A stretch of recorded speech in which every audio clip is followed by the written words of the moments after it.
Alors Emmaüs, c'est une histoire qui a débuté en 49, 1949. Donc c'était juste après-guerre. Il y avait de gros problèmes de reconstruction en France. Il manquait beaucoup de logements.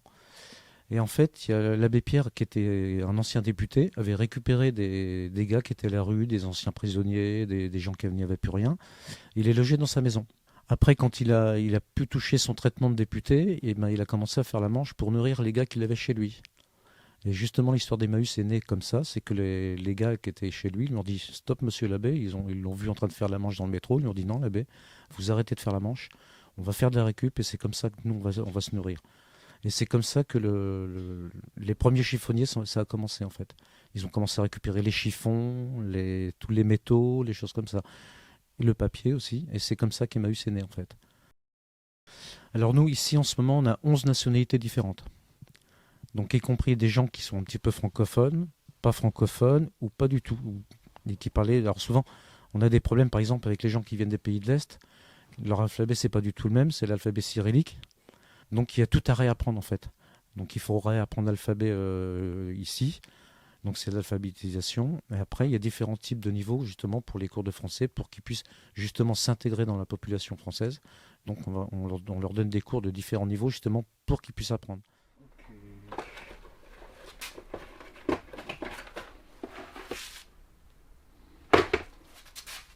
Nous, tout l'argent qu'on récupère en plus, ça nous permet de continuer à faire de la solidarité. Là, par exemple, tout à l'heure, on avait des gens qui sont venus, c'était un dépannage social.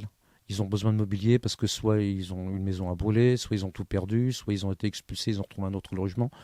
Et là, dans ces cas-là, on fait un dépannage social. Donc, c'est des gens, soit on leur donne des meubles, ou alors ils les payent qu'à la moitié prix. On fait de la solidarité en local, en national et en international. Il y a quelque temps, on a fait une vente. L'argent de cette vente-là a servi, par exemple, pour Emmaüs International pour soutenir différents projets qu'on fait dans le monde. Emmaüs, c'est en permanence. On fait de la solidarité en permanence. Tout l'argent qu'on a en plus, on ne le garde pas. C'est pour faire de la solidarité, en fait. Pour moi, c'est les valeurs humaines qui comptent. C'est pas l'histoire de profit, c'est pas une histoire de tout ça. Donc, moi, j'ai travaillé à l'extérieur, j'ai été fonctionnaire, j'ai fait me mettre à mon compte. Enfin, j'ai fait plein de boulot. Mais quand j'ai connu Emmaüs, finalement, j'ai trouvé que c'était un domaine qui était tellement vaste et j'ai appris plein de choses en fait. Donc moi, j'étais menuisier à la base, donc j'ai mis mon métier pour aider d'autres compagnons à apprendre ce qu'était le métier du bois. Bon, après j'ai arrêté parce que je me suis plus lancé dans tout ce qui était objet un peu particulier, tout ce qui touchait à l'art, enfin, dans plein de domaines différents. Et maintenant, bah, ça me plaît parce que non seulement le travail me plaît, mais en fait, c'est le côté humain qui est derrière qui compte. Nous, c'est d'abord l'humain, l'outil de travail, c'est autre chose. Donc on remet l'humain debout par le travail.